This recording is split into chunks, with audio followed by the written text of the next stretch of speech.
Is it ever a good idea to have family help you in your shop? It seems like a fantastic option, right? Stick around while we dive into family ties with Dalia from the Handmade Mastermind on this episode of The Jam.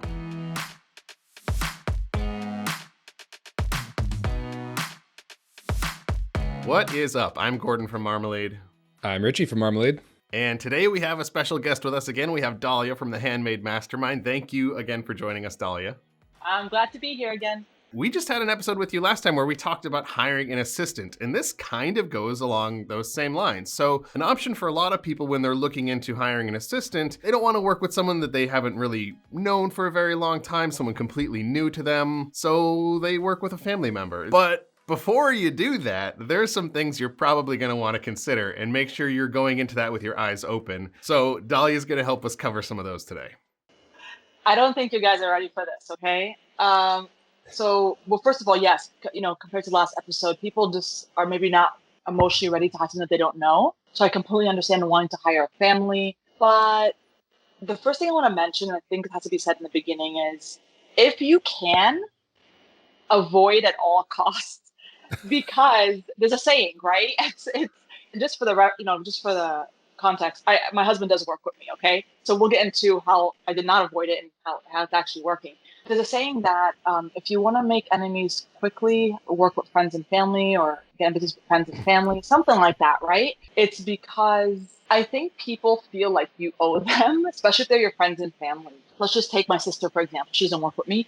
I feel like if I hired her, she would feel like because she's my sister, she gets extra time off, or she could dilly-dally on her phone while working, or there's that sense of entitlement because they're your family, whether they're consciously thinking of it or subconsciously. It's not a good mix, and it can be very difficult to break through that, and also it could ruin their relationship. It absolutely can. That's why I say avoid at all costs. It could really, ruin a relationship. I think the only time, and this is speaking from my experience, the only time it actually does work is if the person that you're trying to hire within the family has your best interests at heart. You would think that's everybody, right? Not so much. And so my mom, I would say, has my best interests at heart. Yes, I wouldn't hire her because she's not very tech savvy.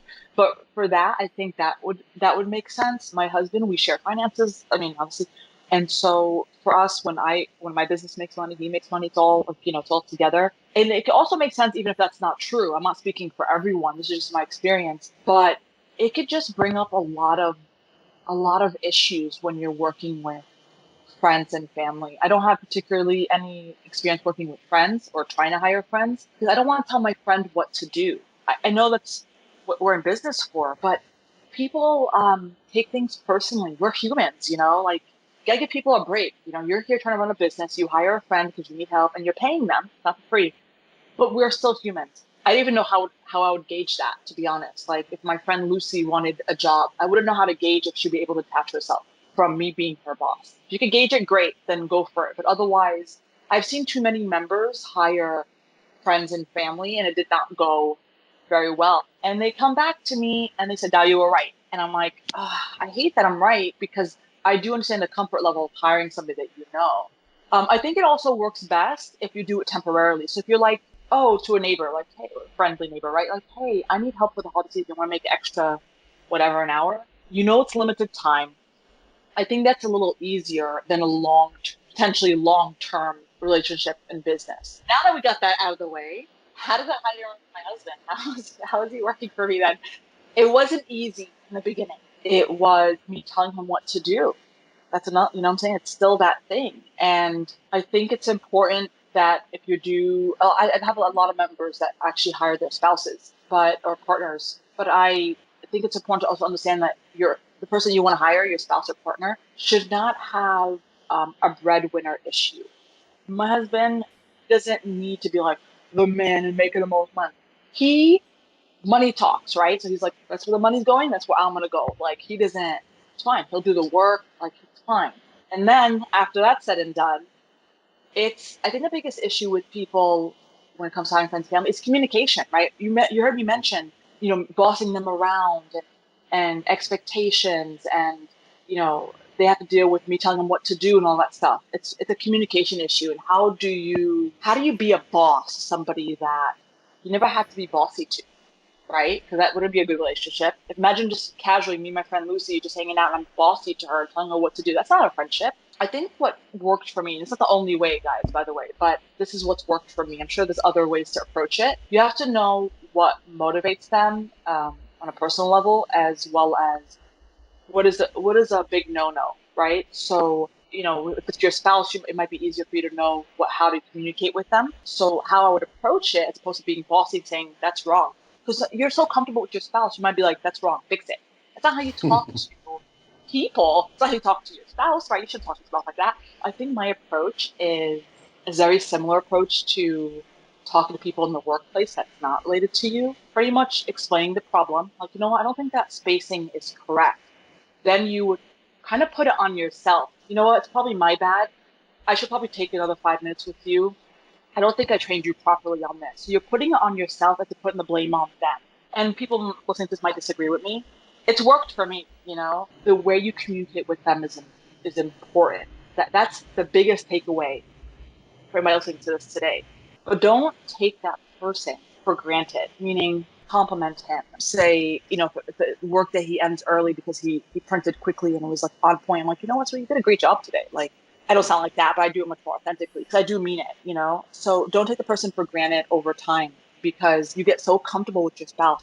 Even with employees, by the way, not people that you're related to, you get so comfortable. You want to make sure that you're not too comfortable with them. Does that make sense? You still have to bring it back in. And it's a lot of work, man. It's mentally a lot of work to be a boss and do it right. A lot of people could hire people, but to do it right, to retain employees, to not fight with your spouse or loved ones or sisters or whatever, You don't want to fall into the boss that you've had before, because that's what a boss is. And you might not have liked that boss, but you're like, but that's what a boss is, and that's what I'm going to do. You don't want to do that. Absolutely not. I mean, like I said, it's important to be, you're not friends with the person in general. You need to be friendly. But when it comes to somebody that you are hiring within your family, it's a weird balance, because they're like, but I'm your spouse. Why are you talking to me like that? Like, no, you have to find this nice balance that still means, we have work to do, but it's weird. It's weird, but I hope I provided an example too earlier that people could be like, I get it, I want to take a moment to thank you for tuning in to the Jam by Marmalade. Marmalade helps guide you to keywords that real Etsy shoppers are using, so you can get more sales doing what you love. Check out Marmalade in the link in the description or at marmalead.com. So for shop owners and founders, it's really easy for us, for our businesses, to always be front of mind. No matter what we're doing, we're seeing something that's making us think of things. Is there ever tension or friction because you feel like you should be there for somebody as a friend or as a wife, and you've got this business thing going on in your head and you want to talk about it, but you feel like you can't, or is he cool with that too? And he's like, oh yeah, like I live and breathe this too. Like I want to talk about it whenever. So a lot of people mention that they think, working with family, the ideal situation is having that work-life balance, meaning when you're at work, you only talk about work. After work, you don't talk about work. I think that's great advice. I don't think that applies to everyone, but that doesn't affect us. After work is done, we're bringing the kids to soccer, we're doing all that shenanigans at the end of the workday, dinner's over, everybody's going to bed. Sometimes we do talk about work because it's so exciting. I don't think that works for everybody, though. Just to answer your question, I think the idea of leave work at work and have a separate space for personal, and I think that's great advice. I can't relate to that. Like, we're fine talking about work after work. Well, those are some awesome tips. Thank you. That's kind of a good window into things for people, who might want to pull family. And I think the tip of having people in for a temporary time period, right around the holidays, seems like a very natural thing. You can kind of dip a toe in and see if the water's nice before you commit to a long-term thing. And then there's a natural ending point where if things didn't go well, you figure something else out for next year. And you're not burning any bridges with family members or making things awkward at the next Thanksgiving. Exactly. It could be very difficult. And this applies to people that are hiring people that are not friends and family. So this applies to both. But people tend to see what you do, right? Because you're an individual that built this. And I think I could do this. And I've seen, some members who hired friends and family successfully, and a lot of people that have not, and some people that have had those people try to start their own businesses. And it's like, there's plenty of money for everybody. So don't get me wrong, okay? but it still kind of like makes you raise an eyebrow. Like, wait a minute, I also sell stationery. What are you doing? Like, there's plenty of other things, you know. So it's just it's very hard in the relationship when you have people that say, I can do that too. What? Right. So yeah. Well, thank you so much for joining us again. If people want to find out more about you, obviously they can go watch the jam we just did about hiring an assistant if they haven't done that yet. You're in previous jams with us in the past. We can link those below. But if they want to find you elsewhere, where should they go? The best place to find me is in my Facebook group, the Handmade Mastermind Facebook group, and thehandmademastermind.com. Perfect. And thank you so much for joining us again, Dalia. It's always awesome to talk with you. Such good topics, such good info for people. We appreciate having you on the jam. My pleasure. And we'll see everyone else next time on the jam.